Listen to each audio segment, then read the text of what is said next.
Estás escuchando De piel a cabeza, un recorrido por tu salud con Ana y Rosa Molina. porque sabemos que el conocimiento es la mejor medicina. Hola a todos y bienvenidos a un episodio más de piel a cabeza. Hoy hablamos de criar con salud mental, lo que tus hijos necesitan y solo tú les puedes dar. Criar con salud mental es una mirada crítica a la sociedad actual, que limita y muchas veces impide la crianza, invadiendo la infancia y la adolescencia, a la vez que es un texto esperanzador que muestra a los padres y a las madres que una crianza serena y feliz es posible. Un manual imprescindible para madres y padres. Y hoy tenemos aquí a su autora, María Velasco, psiquiatra y madre. Bienvenida, muchas gracias, María. Muchas gracias a vosotras, encantada y súper feliz de estar aquí con dos súper compañeras. Felices nosotras y enhorabuena por ese pedazo de libro, María, y por toda la divulgación que haces en redes, que ya sabes que somos muy fans y nos encantas. Yo igual. Es verdad.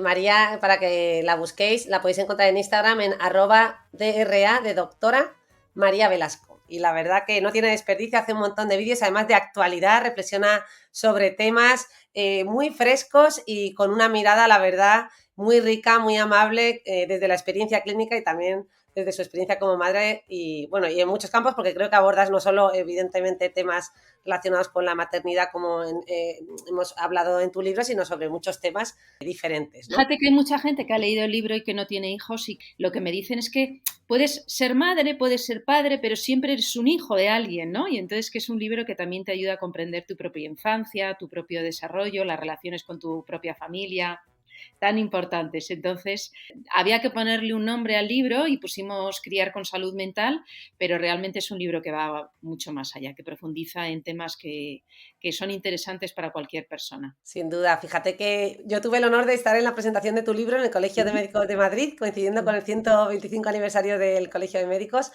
que además fue una presentación súper bonita, original, acompañada de música de piano, de un poema, porque claro, María es que además es artista, lo lleva en la Es sangre. verdad. Es verdad que no puedo parar de crear cosas, es verdad. Sí, fue una presentación de lo más creativo en lo que yo he estado, o sea, fue increíble. Y efectivamente ahí había un público muy, muy variado, ¿no? Sí, la verdad es que soy muy creativa y esa creatividad la empleo porque hace tiempo que me di cuenta que las cosas que veía en la consulta se pueden prevenir y entonces me salí de la consulta a las redes para intentar ayudar a la población a conocerse mejor y a conocer determinados conceptos que si creo que los tienes en cuenta, pues puedes vivir con mucho menos sufrimiento psíquico y muchas veces evitar un cuadro depresivo, trastornos de ansiedad. O sea, hay trastornos mentales que no se pueden evitar, por así decirlo, pero hay otros muchos que sí. Y a eso es a lo que más me gusta a mí, trabajar en prevención. Entonces utilizo pues desde una noticia muy actual para poder profundizar, ¿no?, en qué significa y qué implicaciones tiene, a cualquier cosa que haya en la actualidad para que estemos todos al día. Fantástico, ese campo de la prevención que es tan importante y que sin duda pues es lo que más rentable sale en todos los aspectos por los que podamos mirarlo. Pero bueno, María, estamos hablando de la presentación de tu libro y ni te hemos presentado. Déjame que hable un poquito de ti. Yo sé que muchísima gente te conoce, no solo por redes sociales, sino por medios de televisión, por tu trabajo. Pero para aquellos que no te conozcan, María Velasco es psiquiatra, licenciada en Medicina y Cirugía y es especialista en psicoterapia. Trabaja desde hace 17 años como psiquiatra infanto-juvenil en el Hospital Ramón y Cajal de Madrid. Ella ha hecho máster en psicopatología y psicoterapia en niño y adolescente de SEPIPNA. También es miembro profesor de la Sociedad Española de Psiquiatría y Psicoterapia del Niño y Adolescente de esta misma sociedad. Y ella se dedica a atender a menores que presentan sufrimiento psíquico. Todos estos años de ejercicio en su profesión, así como su formación intensiva, le han ayudado a acercarse desde distintas perspectivas a la infancia y sus problemas, y los problemas que tienen que ver con la crianza, y a comprender el verdadero reto que está en la prevención, como bien nos estaba contando. Su pasión por su profesión le ha llevado a compaginar esta labor asistencial en la consulta con colaboraciones en programas de televisión y radio. Actualmente es colaboradora habitual en el programa de Ana Rosa de Telecinco, y además imparte conferencias y desarrolla un importante papel de divulgación y prevención en redes sociales en su cuenta que ya hemos mencionado, @DRA María Velasco. No me entretengo en más detalles, creo que tienes también tu No, currículum no y hace toda tu falta. formación en online, ya la verdad que somos todos visibles, ¿verdad? Quieres encontrar información de algo, lo tenemos todo muy accesible, así que ya vamos a entrar en materia, porque el motivo de este podcast es precisamente este libro que has publicado con Paidós de Planeta. Aquí las tres compartimos editorial, que además Paidós para nosotros siempre decimos que es un referente en salud mental, porque la estantería de la doctora María Velasco, como la mía, estará llena de libros de esta editorial. Sí, sí, sí, así es. Pues a ver, a mí tu libro, María, me ha encantado. La verdad que podríamos tratar muchos temas. Vamos a intentar hacerte algunas preguntas que tienen que ver con tu libro y otras que tienen que ver también con temas de actualidad. Empiezas hablando de Vale, la función estupendo. materna y paterna y cómo de alguna manera esta función paterna parece que se ha disuelto y que a veces actualmente esto no se ve. Pero algunas personas, yo creo que leyendo tu libro, pues pueden preguntarse si estas funciones de función paterna y función materna pueden ser en parte construidas, porque de alguna manera también hay madres que a día de hoy asumen ese rol más tradicional o autoritario, que se le ha, ¿no?, tildado de más autoritario, o el que marca esos límites y las responsabilidades, también del que juega más con el niño. Pero quizás si bien esa diferencia entre el rol paterno y el rol materno puede estar más marcado al inicio, sobre todo si hay lactancia materna, ¿no? Pues al final la madre tiene un contacto más físico directo con el bebé y el padre puede asumir otro tipo de funciones. Conforme esta lactancia no está presente, o en aquellos casos donde no ha habido lactancia materna y es una lactancia que han podido hacer los dos padres, este rol puede disolverse. El capítulo de explicar la función materna y paterna lo escribí porque efectivamente ahora mismo la función paterna está muy demonizada, ¿no?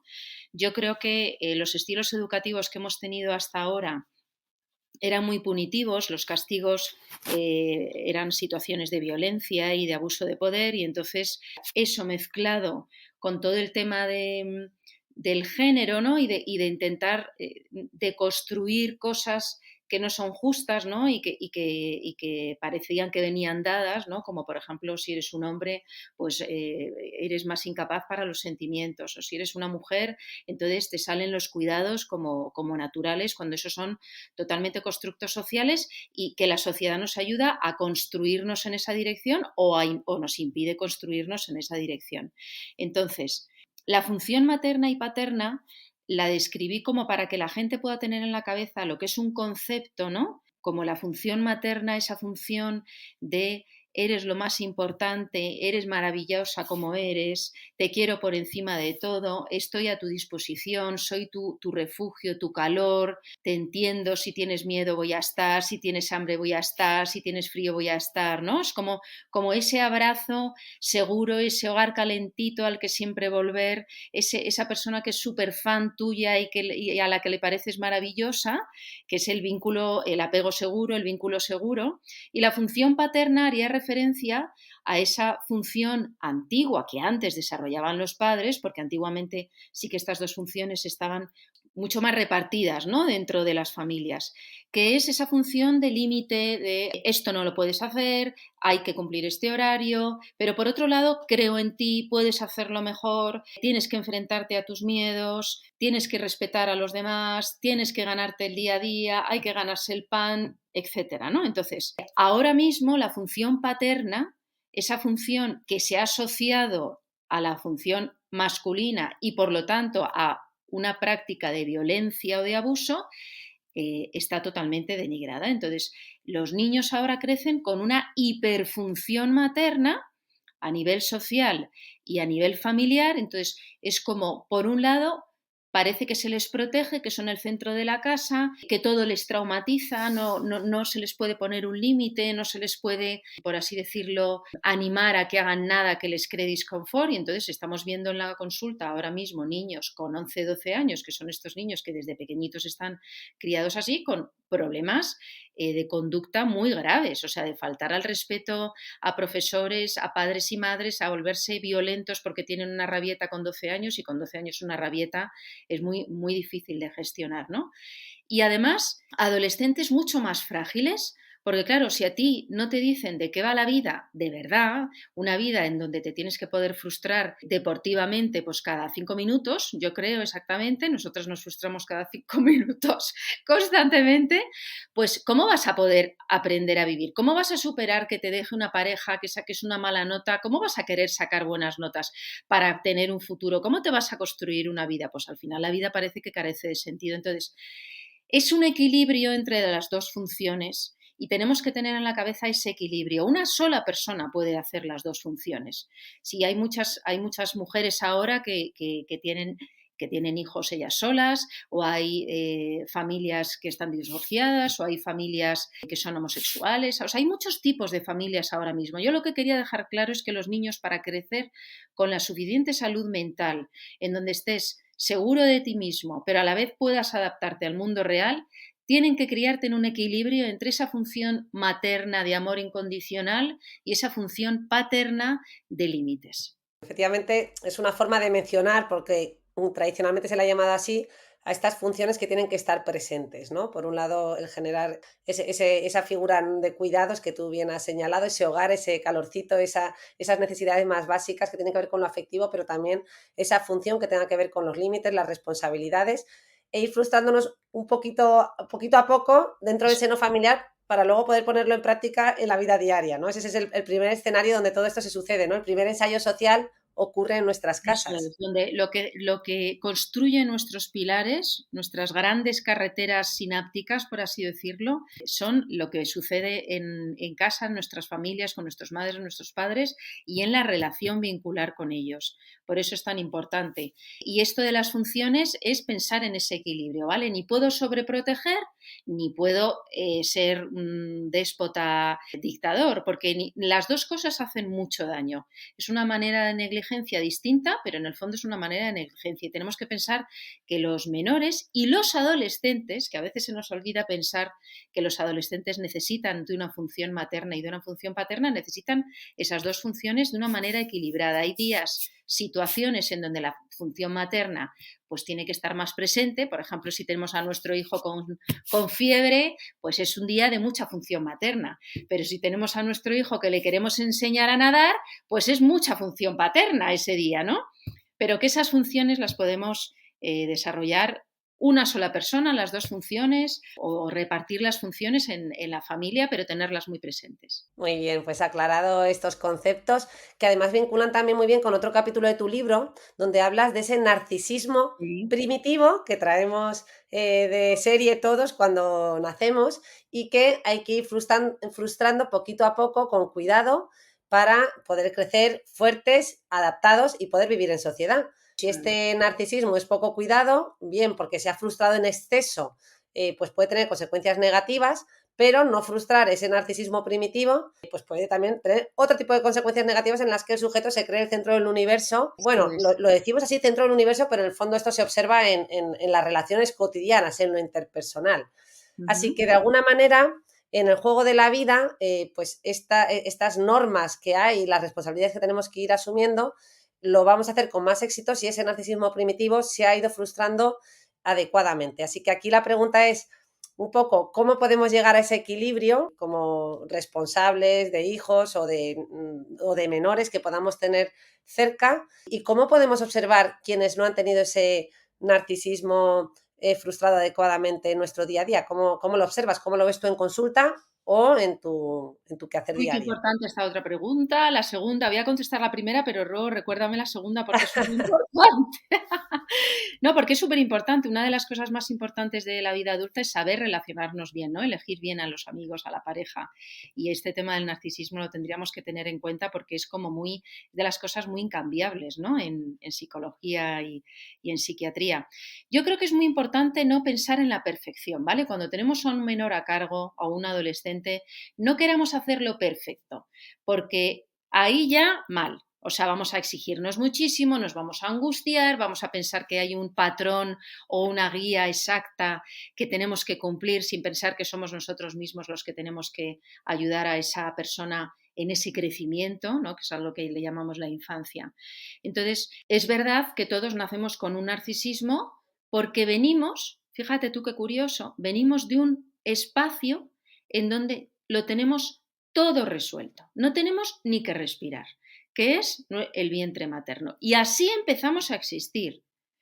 Todo lo posterior es frustración. O sea, yo ya salgo a un mundo que está frío, que está seco, en donde de repente Noto que tengo un contorno corporal que antes no sentía porque estaba bien apretadita y bien ajustada, hay ruidos. Entonces, a partir de ahí empieza la frustración, ¿no? Este sentimiento de que las cosas no son como yo espero y anticipo que tienen que ser. Cuando a un niño no se le quiere, no se le mira, no se le escucha, no se le da de comer y se le deja llorar mucho tiempo, y esto no solo pasa porque haya una madre negligente, sino porque hay una madre con una depresión posparto, hay una madre con problemas socioeconómicos muy grandes, hay una madre que está sufriendo violencia de género, hay una madre, o sea, hay muchas situaciones y tenemos que poder comprenderlas para trabajar en prevención y en comprensión de los demás. Pues ese niño va a frustrar, como tú decías, ese narcisismo de sopetón. Va a haber una caída, o sea, libre al abismo, ¿no? Un abismo en donde está el abandono. Esto produce patologías psiquiátricas muy graves. Es todos los trastornos del vínculo que luego vemos en la edad adulta y son personas muy, muy, muy inadaptadas, que no pueden relacionarse con los demás, que no quieren tampoco mucho, con unos déficits estructurales en su identidad muy grande, ¿no?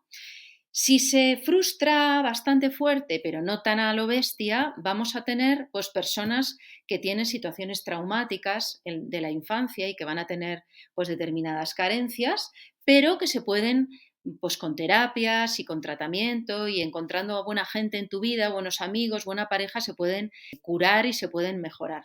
Pero en el otro extremo de esta caída al abismo de la que hablábamos, en donde a todos comprendemos que nos daña y que son personas que no van a poder desarrollar una vida, tenemos el no frustrar el narcisismo, es decir, estas personas que crecen en una casa en donde se les dice que son los más guapos, los más preciosos, los más estupendos, que pueden comer lo que quieran, hacer lo que quieran, y entonces estos niños pues son niños que normalmente tampoco hacen amigos porque están acostumbrados a hacer lo que ellos quieren, los juegos tienen que ser los que ellos quieren, y en determinado momento, cuando se empiezan a complejizar las relaciones, son niños que se empiezan a quedar un poco solos. El problema es que estos niños con estos problemas van a ir a casa y sus padres les van a decir que es que el cole tiene la culpa, que es que desde luego, porque mi niño es lo más precioso y lo más bonito del universo. Entonces, pues este niño nunca va a recibir ese mensaje de algo tú tendrás que ver y cambiar en este problema. Y estas personas crecen y luego pues tienen un narcisismo que no se ha frustrado y que es un narcisismo patológico. Hay otro grado intermedio en donde se frustra, pero no lo suficiente. En cualquier caso, un narcisismo que no se haya ido frustrando despacito, de una manera tolerable, sin que haya cosas punitivas, ¿no? Ni personales de los padres en ellos, sino para enseñar a un hijo que ocupa ese lugar en el mundo que es la situación real, que no es el centro, pero menos mal que no soy el centro, ¿no? Que también ese punto me da libertad para, yo siempre lo digo, el sentirte un granito de arena en la inmensidad del desierto, dices, oye, pues mira qué bien, porque lo que me está pasando no es tan grave, porque mis decisiones en el fondo no son tan trascendentes, me puedo equivocar, puedo probar y me puedo apropiar de mi vida, ¿no? Porque no soy tan decisivo. Pero toda la patología del narcisismo son los trastornos de personalidad, ¿no? Son estas personas que tienen unas personalidades muy abigarradas, que no se pueden adaptar bien, al final, como decía Freud, no pueden trabajar, no pueden mantener un trabajo estable, no pueden mantener unas relaciones estables y tienen una relación con ellos mismos muy peculiar, ¿no? Y eso da lugar a patologías, entre ellas los trastornos de personalidad. Sí, Y luego, sí. claro, ¿cómo descubres a alguien en la edad adulta que tiene un problema del narcisismo? Porque, claro, tú puedes tener un problema del narcisismo porque fuiste frustrado en tu narcisismo muy abruptamente y entonces podrías tener un trastorno de personalidad, a lo mejor por dependencia, un trastorno evitativo, ser una persona muy sumisa. Pero también puedes tener un trastorno de personalidad histriónico en donde te has acostumbrado a llamar la atención de tus cuidadores montando un número. Y entonces, al final, estos tipos de trastornos de personalidad son muy manipuladores, ¿no? Porque por una cosa o por otra manipulan a los demás. Entonces, tenemos que tener como un amplificador muy importante de las personas que nos manipulan, que quieren que seamos de determinada manera, que sus cosas son más importantes que las mías, mis errores son más graves, que piensan que yo estoy a su disposición. Todas estas personas son muy narcisistas y una persona narcisista está construida narcisísticamente así, con lo cual no debemos pensar nunca de, bueno, con mi amor yo la cambiaré, con mi paciencia yo la cambiaré, con mis atenciones la cambiaré. No somos tan importantes, bienvenidos a Somos granito de arena en la inmensidad del desierto. Y el amor no lo puede todo, otra gran idea importante en esta vida. Entonces, tenemos que aceptar y valorar y estudiar a las personas como son para saber si nos merece la pena estar junto a ellas o no. Y esta es una cosa súper importante. Oye, María, y me ha gustado mucho cómo nos has explicado lo de función materna y paterna, que yo creo que supongo que se mantiene un poco así por tradición, ¿no? Y para que todos lo entendamos, pero como bien decías, estos roles están cambiando, muchas veces la función paterna la tiene la madre y viceversa, ¿no? Pero Eso es. más allá de eso, y aprovechando que hemos sacado el tema género, yo sé que este es un melón muy difícil de abrir, pero A mí me encanta abrir el melón del género, o sea, no me puede gustar más. pues entonces lo abrimos porque justo te iba a preguntar por eso, si realmente estamos viviendo una crisis de identidad de género hoy en día, como dice mucha gente, hasta qué punto esto, o no, o hasta qué punto es más cultural o hay un componente realmente biológico, porque ya sabes que es el eterno debate, ¿no? A ver, yo creo que aquí hay varios conceptos que para poder empezar a hablar y abrir el melón tenemos que aclarar. El primer melón que hay que aclarar es el sexo, ¿vale? ¿Qué es el sexo? El sexo es algo genético, fundamentalmente. Están las personas con un sexo, vamos a llamarlo varón, que tienen un cromosoma XY, y están las personas con el sexo hembra, que tienen un cromosoma X y otro cromosoma X. Estos cromosomas están en cada célula de nuestro organismo, en las células de los ojos, de la piel, de la pierna, del corazón, del pulmón, en todas. No se puede elegir, no se puede opinar. Esto es algo que es, y esto nos fastidia mucho en esta sociedad en la que vivimos últimamente, tan individualista y tan muy humanocentrista, ¿no? Como si todo estuviera centrado en nosotros. Pues siento frustrar a las personas que nos están escuchando, pero no somos el centro del universo, con lo cual hay una realidad biológica que por más que queramos cambiarla, negarla o modificarla, no es la que es, ¿no? Esto se parece a que si la Tierra era plana o redonda, pues es redonda, señores, lo siento muchísimo, pero es así. Entonces, el sexo es este. Es verdad que hay algunas personas que nacen con estados intersexuales, pero es una minoría de la minoría, son muy, muy poquitos casos, ¿no? Entonces, para aclararnos y poder hablar de este tema, vamos a hablar de la mayor parte de las situaciones, no de los mínimos de los casos del 0,00, porque si no, no podríamos hablar. Entonces, esto es el sexo. Luego viene el género.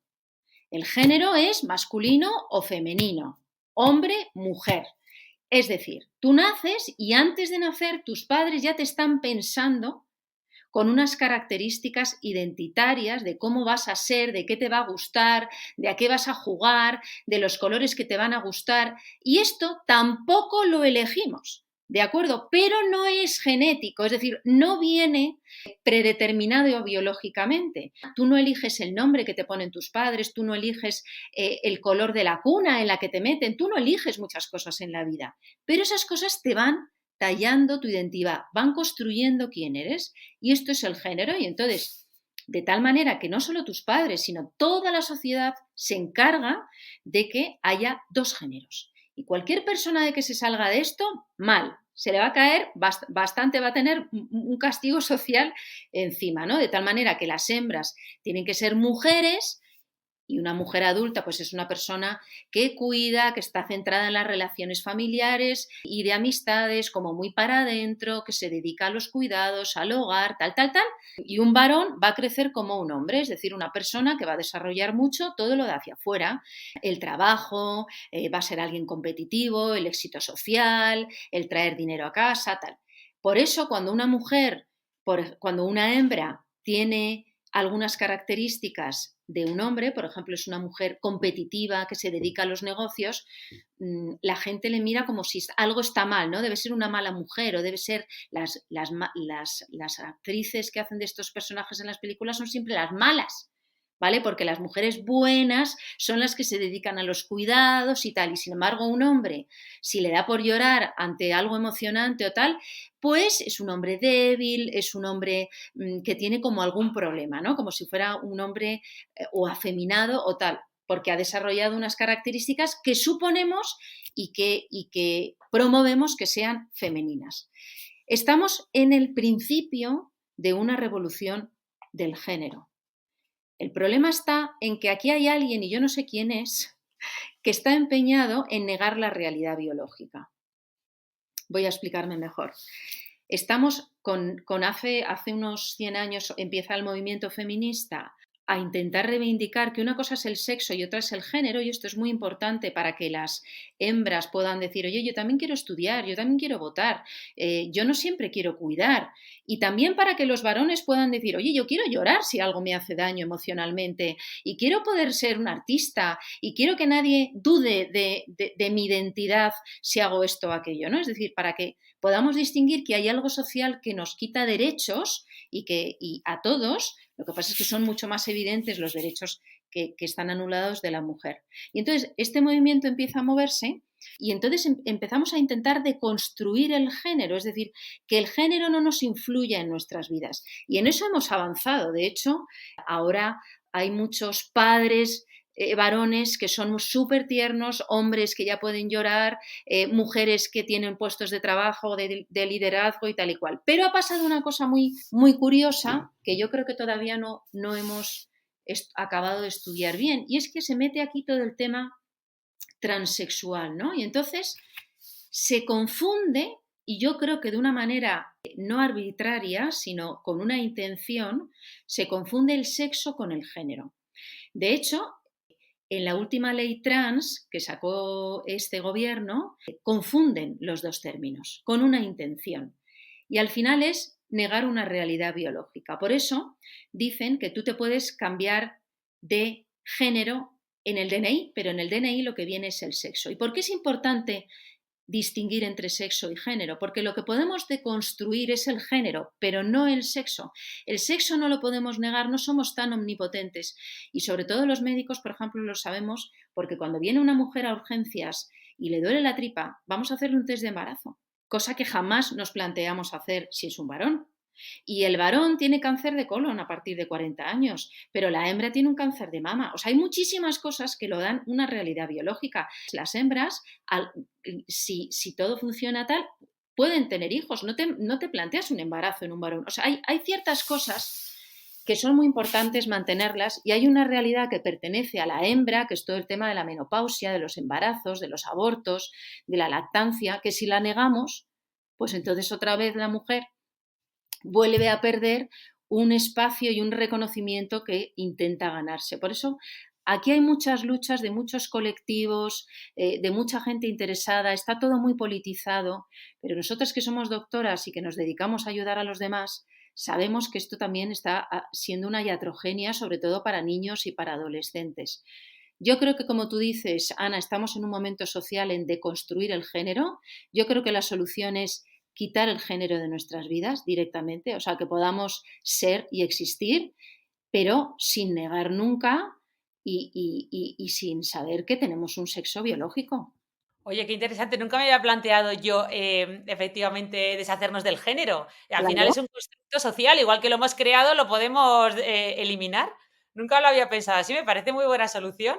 Claro, pues yo es que la digo alto y claro, si alguien quiere ir a que firmemos alguna cosa, hagamos una ley o vayamos moviéndolo a nivel social, pero fíjate tú cuántos problemas nos quitaríamos del medio, cuánto sufrimiento de las personas de como soy una mujer tengo que, como soy un hombre tengo que, también, ¿no? O sea, las personas serían, pues la que es más emocional, la que es más sensible, la persona que es más competitiva, y ya está, no tendríamos que estar pensando en cómo tenemos que ser.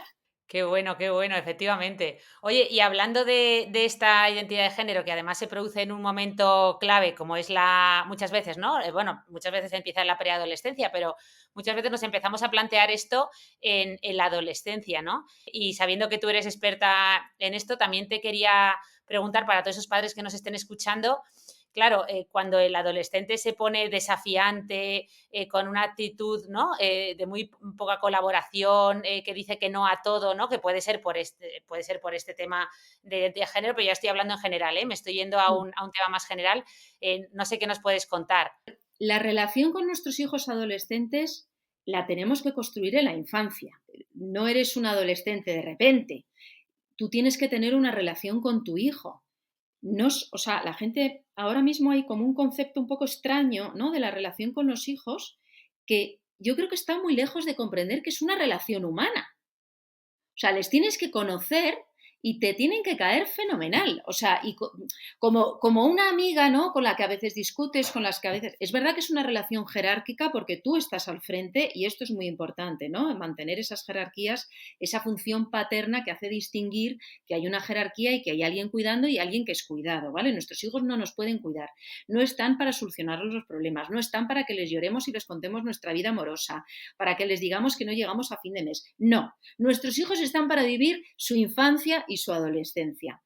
Pero es verdad que es una relación humana que tiene que construirse y tú tienes que conocer muy bien a tus hijos, pues el que es un poco más cascarrabias, el que es un poco más tímido, el que ir preparando esa relación de confianza, que tu hijo sepa que a tu lado las cosas tienen un sentido, que hay días que te enfadas, pero que se hablan las cosas, que hay límites que no puedes sobrepasar, para que cuando llegue a la adolescencia, que es este momento de la vida en donde el cerebro se vuelve igual de plástico que en los primeros 2-3 años de vida, imaginaros, o sea, es un momento crucial para terminar de construir la identidad y quiénes somos, pero también si algo estaba pendiente es el momento para resolverlo. Entonces, en ese momento tenemos que comprender qué significa un no de nuestro hijo adolescente. Y un no significa no soy como tú. Y eso está bien. Un no es yo no soy como tú, no voy a ser como tú esperas y yo soy yo y tengo mis criterios. Cuanto más estricto seas como madre o padre, más radical va a ser tu hijo adolescente, porque más va a tener que luchar por encontrar su propia identidad. Entonces, que un adolescente se ponga retador y se ponga negativista implica que le estás diciendo demasiado cómo tiene que ser. Pero una cosa es retar, decir que no e intentarlo, y la otra es faltar al respeto. Y este es otro punto en donde los padres de hoy en día y las madres no lo tienen muy claro, ¿no? Enseguida lo traen a las consultas, enseguida están los adolescentes en las urgencias.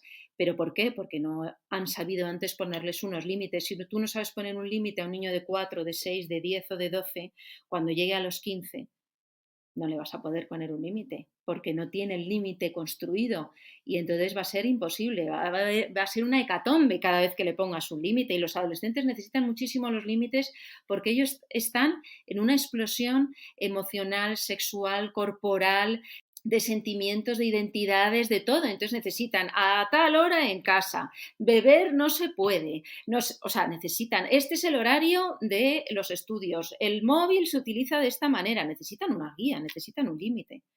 Pero tienes que estar acreditado para ponérselo a un adolescente. Si no te has ganado antes su confianza, si no has establecido con él una relación, si no le has enseñado a respetar esos límites antes, en la adolescencia va a ser muy complicado. Bueno, mientras María nos contaba todo esto, hemos visto pasar a un adolescente por detrás de ella por el pasillo andando lejos, que yo no sé si te estaría oyendo o no, seguro que ha intentado hacer como un amago de taparse los oídos. No, mis hijos me oyen, se saben esto de memoria. Muy bien, pero sí, muy claro todo y efectivamente Bueno, yo el además camino se ha tenido que hacer un poquito antes. añadiría una cosa que normalmente los madres, las padres, las personas al cuidado de menores no saben, y es que no siempre nos resultan fáciles las edades de nuestros hijos.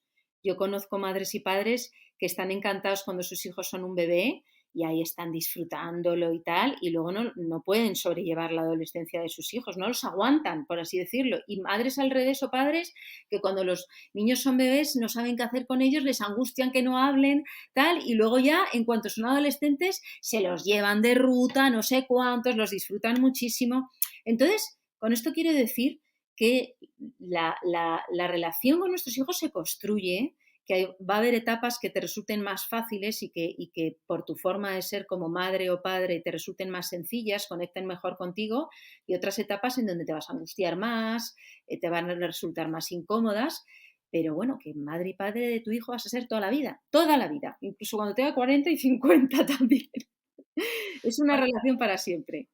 Pero sí, me gusta mucho este resumen porque yo vi a mi hija ya leyéndose libros de adolescentes, o sea, a mi hermana, perdón, que yo no tengo hijos, leyendo libros de adolescentes. Digo, Rosa, pero si tus hijos son muy pequeñitos aún, decía, es que justo me dijo lo mismo que tú has dicho, María. Hay que llegar antes. Si llegas sabiendo esto a la adolescencia, ya vas tarde. O sea, que me quedo con ese mensaje que me gusta mucho. Sí, sí, yo esto se lo digo a mi marido, de hecho, le digo, vamos tarde, porque cuando veo a mi hija, la mayor, que tiene 6 y ya tiene alguna conducta preaviso de lo que nos viene, le digo, esto hay que trabajarlo ya, porque esto se reproducirá de aquí a nada, a 6 añitos, algo similar, pero ya de mayor intensidad, y nosotros tendremos menos capacidad para gestionarle, ¿no? Gestionarlo, porque ahora puedes utilizar estrategias que en un futuro no van a funcionar.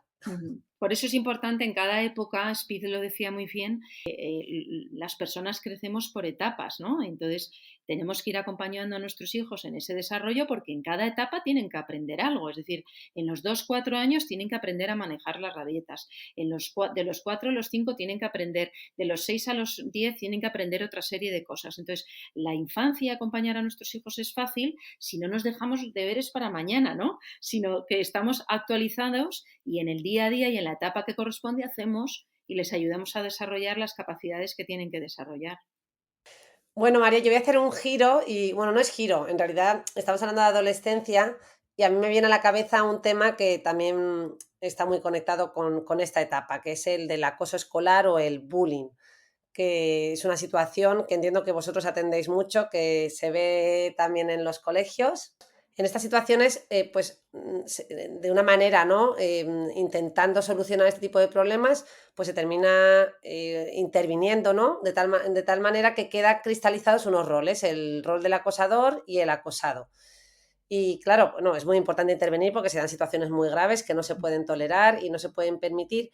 Pero también hay voces que hablan, bueno, que no es incompatible con intervenir, pero que dicen que como padres, por ejemplo, podemos intervenir en el bullying enseñando a nuestros hijos cómo también no entrar en este tipo de situaciones de acoso, por ejemplo, utilizando el humor, defendiéndose, pues siendo más capaces de reírse de sí mismos, en fin. Yo creo que esto pueden ser herramientas que pueden ser útiles, muchas veces no llegan a solucionar el caso de acoso porque, repito, puede haber casos de acoso muy variables, muy diferentes, y además en el acoso escolar intervienen muchos factores. Entiendo que es un problema complejo que tiene que ver tanto con el acosador como en el acosado, O pero sea, quería conocer tu opinión en este sentido. yo pienso que una cosa son los problemas que se pueden generar en las relaciones que entran dentro de lo normal, malos entendidos, personas que son más suspicaces, que tienen una autoestima más frágil y, por ejemplo, ahí lo que tú dices de enseñar a nuestros hijos, hombre, a ser más resistentes, a utilizar el sentido del humor,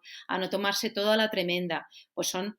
que es lo que hablábamos antes, ¿no? Cuando viene tu hijo con un problema, pues tienes que ver qué haces. Le proteges, le dices que el mundo está en su contra y vas al colegio y tal, no le haces ni caso y no le escuchas porque sigues haciendo tu trabajo y no le das una respuesta, o le ayudas a crecer en herramientas para poder manejarse en la relación con los demás, que es algo imprescindible en nuestras vidas.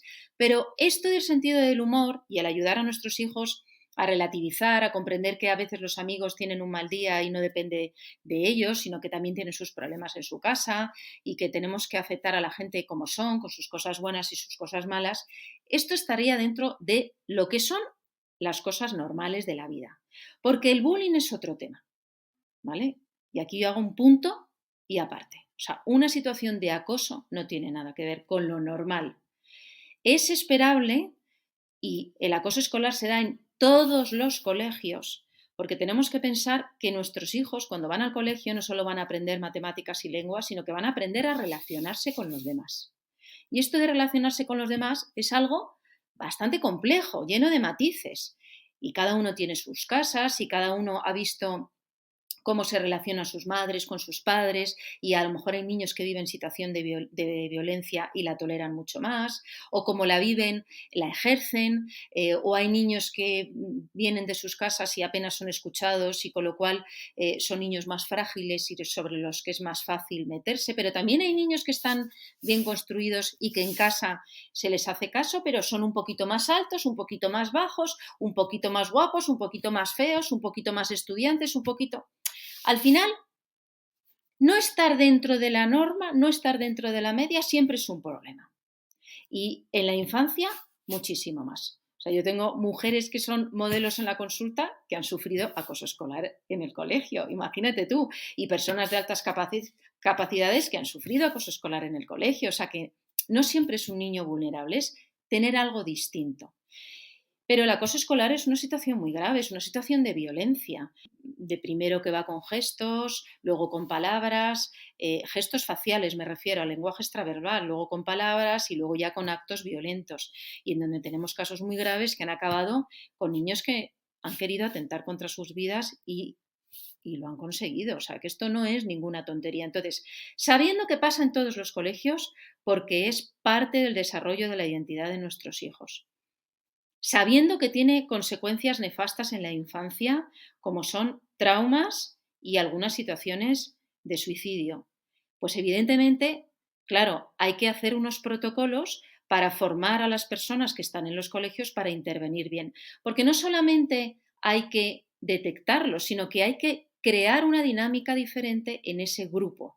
En ese grupo va a haber un acosador, va a haber unos que siguen al acosador, va a haber otros que ven lo que pasa y que no hacen nada, va a haber algún niño que no se entera de nada y luego va a estar la víctima. Siempre hay esta serie de... Y todos estos niños, la víctima, el acosador, los secuaces del acosador, los que ven y no dicen nada y los que no se enteran, todos necesitan aprender lo que está pasando para proteger, para cambiar, para respetar, para defender. Todos necesitan aprender algo. Entonces, por eso están los protocolos de acoso escolar. Porque los niños, aunque sean incluso los agresores, son niños. Tenemos que pensar que son niños, que son adolescentes, que necesitan aprender a relacionarse bien, porque a lo mejor nadie se lo está enseñando. Entonces, yo creo que es muy importante mirar a la infancia así, ¿no? Como personas que si están haciendo estas cosas es porque no tienen los adultos suficientes que les estén enseñando a crecer en una buena dirección, en una dirección respetuosa. Y creo que es uno de los derechos de la infancia, ¿no? El poder crecer bien y ser una persona que se adapta con empatía y respetuosa. Entonces, por eso es tan importante. Jo, qué buen resumen, María. Como pueden ver nuestros escuchantes, vamos abriendo aquí un melón tras otro. Tenemos aquí una serie de preguntas que le queremos hacer a María, tanto de su libro como de las entrevistas. Veréis que os estamos dejando con la miel en los labios en prácticamente todas, porque yo cuando hablábamos de sexo y género me hubiera quedado hablando 2 horas más, ahora con el acoso y el bullying también. Pero justo, María, lo que queremos es precisamente que la gente te conozca, que la gente se quede con esas ganas de más y se vaya corriendo a tus redes, a tu libro y a saber mucho más para profundizar. Y abriendo otro melón más, que además abrías tú de puntillas al inicio del podcast, nos decías antes que tú nos recomendabas, o sea, que ambas, tanto la sobreprotección como ser negligente con nuestros hijos, no llevaban a ningún lado, ¿no? Pero quizás, o es mi percepción personal, parece que la sobreprotección está un poquito mejor vista, ¿no? Pero sí. Ninguna va a ningún lado, por lo que nos comentabas. ¿Hay alguna que sea mejor que otra realmente o no? O sea, es más intratable la sobreprotección. Fíjate lo que te estoy diciendo, porque tú a una persona que ha sufrido un trauma, que sus padres no le han querido, que sus padres le han pegado, es una persona que va a tener muchísimas dificultades en la vida, pero si tiene suerte, da con buenos amigos, si hace una terapia tal, al final va a poder desarrollar una vida. Pero una persona que lo ha tenido todo, que tiene un narcisismo primitivo no frustrado, es que no va a pensar que tiene un problema. Es que va a ir pisando a los demás, es que va a tratar a los demás como si fueran objetos. Entonces, es que encima esa persona no tiene solución.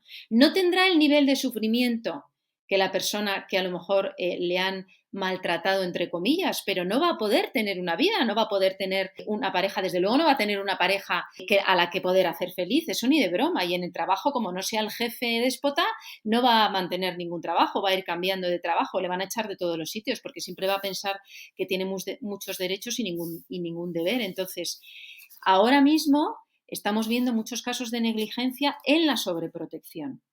Porque en este caso que has comentado, no sufre, sino que hace sufrir a su alrededor. Efectivamente, pero tú como persona no sufres, pero haces sufrir a los demás.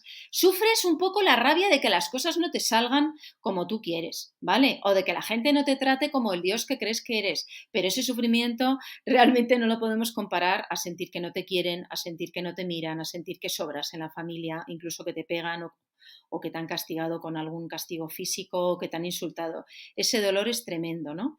Y ese sí lo tenemos en la cabeza. Sabemos que maltratar a las personas dejándolas, insultándolas, pegándolas, es un maltrato. Pero tenemos que pensar que darle todo a un hijo, no frustrarle nunca, dárselo todo, dejarle horas en internet, que coma lo que quiera, que vea lo que quiera, que no vaya al colegio si no le da la gana, es una negligencia, es una manera de maltrato. Y esto es así porque estamos incapacitando a nuestro hijo para que pueda desarrollar una vida. Y si nosotros le incapacitamos, nadie más va a poder entrar. No va a poder entrar el cole, no va a poder entrar nadie, con lo cual hemos abocado a un fracaso completo, a no poder tener una vida sana, saludable, con relaciones, con ilusiones, con aventuras que vivir. Es que no va a poder jugar con nadie, porque en cuanto no va a tolerar perder, no va a tolerar al otro. Entonces, es un tipo de negligencia que ahora estamos viendo muchísimo. Qué buena explicación y qué importante, vamos, todo esto que has comentado. Además que podemos pecar incluso de lo contrario, también volverle, ¿no? O sea, no solo tan egoísta, sino también un poco inútil para muchas cosas, ¿no? Porque si se lo hacemos todo... Totalmente, claro, totalmente. Una persona incapaz de resolver conflictos, problemas, de buscar soluciones. Una persona que va a estar centrada en satisfacer sus deseos. Lo que pasa que en estos casos, tú has puesto un caso como muy extremo, muy visible y muy patente, pero luego hay casos muy sutiles que están infiltrados en muchos puestos, ¿no? Como tú has dicho, puede terminar siendo el jefe de algo o de alguien. Pero siendo jefe de algo porque le dan el puesto, ¿vale? Porque no es capaz, una persona así no es capaz de pasarse una tarde estudiando para sacar un examen, porque eso ya implica mucha frustración, ¿vale? Tiene que ser que es que tus padres tenían una empresa o un negocio y te lo dejan, ¿vale? Tienes que caer así en el lugar, pero nunca son personas que no son capaces de llegar a ello. O sea, ¿tú crees que no hay gente con formación que sí que haya estudiado una carrera y que aún así haya tenido este tipo de sobreprotección y narcisismo no Bueno, claro, frustrado? yo estoy hablando del extremo para que la gente lo pueda ver, porque es tan difícil comprender que la sobreprotección es una negligencia, ¿no? Que me he puesto en un extremo. Pero claro, entre el extremo de la sobreprotección y el extremo del abandono hay una línea continua en donde en la mitad sería un buen equilibrio, en la mitad y en los márgenes a los lados, ¿vale? Pero claro, cuanto más nos acerquemos a los extremos, más incapaz va a ser la persona para tener una vida propia. Porque yo creo que hay también muchas veces los casos que se ven es, por ejemplo, podría estudiar porque tiene que ver con hinchar mi propio narcisismo, pero donde está la dificultad principal es en la interacción con el otro, cuando yo tengo que dar. Ese tipo de personas suelen estar más puestas en el otro extremo, ¿vale? Son personas que tienen algo carencial, que necesitan demostrar mediante los estudios que valen algo, entonces son personas que se exigen muchísimo para intentar demostrar que algo valen, porque como lo que han sentido es que no valen, pues así por lo menos algo se calman ellas, pero luego no tienen habilidades sociales, pues porque no creen que puedan ser interesantes para los demás, no creen que los demás les puedan querer, piensan que los demás le van a utilizar. O sea, cada persona es un mundo. Realmente estamos hablando de como de unas generalidades que explican muchas cosas, pero nunca van a explicar el todo de alguien porque cada persona tiene sus propios matices. Sí, hay muchos ingredientes y da resultado, y el resultado son personalidades muy diversas Eso, con acentuación de ciertos rasgos y combinados unos con otros, ¿no? eso es. Pero bueno, hablar así nos hace comprender muchas cosas. No todos nuestros matices, pero muchas cosas sí. Yo me alegro que estéis hablando así de extremos, porque para los que no tenemos vuestra especialidad, a mí me ayuda muchísimo a entenderlo, y también lo que ha explicado María de, bueno, pues el centro sería el equilibrio con una curva de Gauss, y conforme nos acercamos a los extremos, pues llegamos a un extremo patológico, pero hay muchos matices, ¿no? Muchos grises. Y hablando de habilidades que aprendemos en la infancia o no aprendemos porque haya una negligencia, María, tú ahora que estamos viendo una sociedad completamente diferente, llena de, bueno, pues mucho individualismo, como ya habéis nombrado, y muchos otros factores, también temas de atención, mucho consumismo, ¿cuáles crees que serán? Ya sé que esta pregunta es muy, muy difícil, pero si te tuvieras que quedar con alguna habilidad que todos tendríamos que aprender, sobre todo insistir para aquellos que son padres, habilidades del futuro, ¿con cuáles o cuáles te quedarías? Pues mira, yo creo que me quedaría con las habilidades más humanas, las que nos hacen más humanos, porque como son las que se están perdiendo, pues los niños que sean humanos en un futuro van a poder hacer muchas cosas. Entonces me quedaría con la empatía, me quedaría con la asertividad, en la capacidad de poner límites, me quedaría con la creatividad, me quedaría con ese tipo de cualidades que nos distinguen de las máquinas y de otros seres vivos, ¿no? De las más humanas. Qué bueno, me encanta. Yo también me quedaría con esas, porque no parece que antiguamente no, se ponía el foco en habilidades muy técnicas y viendo la época que nos ha tocado vivir, estas pueden ser sustituidas con mucha facilidad, ¿no? Desde los aprendizajes de idiomas al Totalmente. cálculo matemático y a otro tipo de Mm. operaciones donde la máquina pues nos ha superado ya, ¿no? Totalmente, y yo creo que al final el ser humano necesita un sentido por el que vivir. Aunque parezca muy guay las máquinas y todos los adelantos, esa sensación de vacío que crece entre la población es preocupante. Las consultas de los psiquiatras se llenan, pero no porque estén subiendo los trastornos psiquiátricos, sino porque este sentimiento un poco existencial y de no saber, claro, hemos perdido muchas cosas que nos mantenían con sentido, hemos perdido una espiritualidad, hemos perdido una unión familiar, una red de apoyo social, hemos perdido muchos valores éticos, ¿no? Que ahora mismo pues están como pasados de moda, el compromiso, la honestidad, muchas cosas que también nos ayudaban a vivir con mucha más confianza. Yo veo, por ejemplo, que hay un sentimiento de que ya nadie se cree nada, de que si esto no es verdad lo que me están contando, que antes no teníamos. Ahora dudamos de todo, de un producto, porque sabemos que se miente tranquilamente. Entonces, creo que hay que volver a darnos cuenta que si hemos podido llegar hasta aquí, es porque somos personas, porque tenemos unos valores, porque hay unas determinadas características con las que nacemos, pero que nos tienen que ayudar a potenciar, si no, no las tenemos, como la empatía y como tantas cosas que son vitales para encontrarnos bien y poder tener una buena vida, que no es lo mismo estar vivos y ser rentables y ser prácticos y tener muchas cosas a ser buenas personas, personas que tengan unas buenas vidas con sentido y unas vidas que merezca la pena vivir. Qué bonito, qué bueno, qué bueno. Pues nos quedamos con este mensaje que además es muy positivo, porque a veces, no sé si te pasa a ti, María, pero es cierto que como profesionales, de alguna manera yo creo que estamos sesgados y vemos siempre esta parte más negativa de hacia Mm, dónde vamos. mm. Y es casi imposible no pensar en que, bueno, no, poco menos que las futuras generaciones están perdidas, pero esto ha pasado siempre a lo largo de la historia, que las generaciones mayores han visto a los más jóvenes como una generación que hay, ¿qué van a hacer, no? Bueno, de hecho, casi que te lo pregunto, ¿no? Podemos decir que la siguiente generación también puede salvarse y que hay esperanza y a Hay un los periodo de riesgos. ventana en donde no hemos podido valorar el daño que hacía a la infancia y a la adolescencia y a la población Internet, no las nuevas tecnologías, sino Internet, por así decirlo, como antes no se sabía el daño que hacía el alcohol, como no se sabía el daño que hacía el tabaco, ¿no? Y empezamos a comprender que tenemos que desarrollar unas estrategias para proteger sobre todo a las personas más frágiles en cuanto a la identidad se refiere, que es la infancia y la adolescencia. A nosotros nos puede haber afectado, pero ya estábamos construidos. Entonces, nos puede haber afectado de una manera, de otra, pero a los niños se están construyendo. Entonces, está formando parte de su identidad y está cambiando o modificando la manera en que se están construyendo como otro factor más con lo que nos construimos. Entonces, creo que en este sentido hay que intervenir.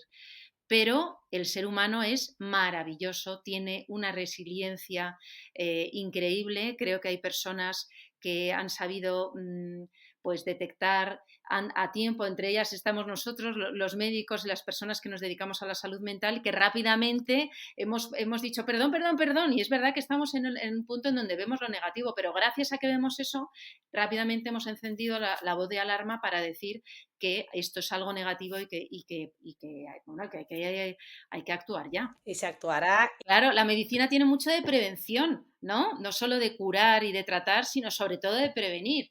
Así que con esto de las nuevas tecnologías, nuestra labor es totalmente preventiva, ¿no? Para las futuras generaciones. Tengo Sí, aquí sí, a sí. mi tía Mari, bueno, a nuestra tía, que ha venido, que la tienes embobada también escuchando y me hacía así como diciendo, muy bien esta entrevista, o sea que totalmente de acuerdo a las dos.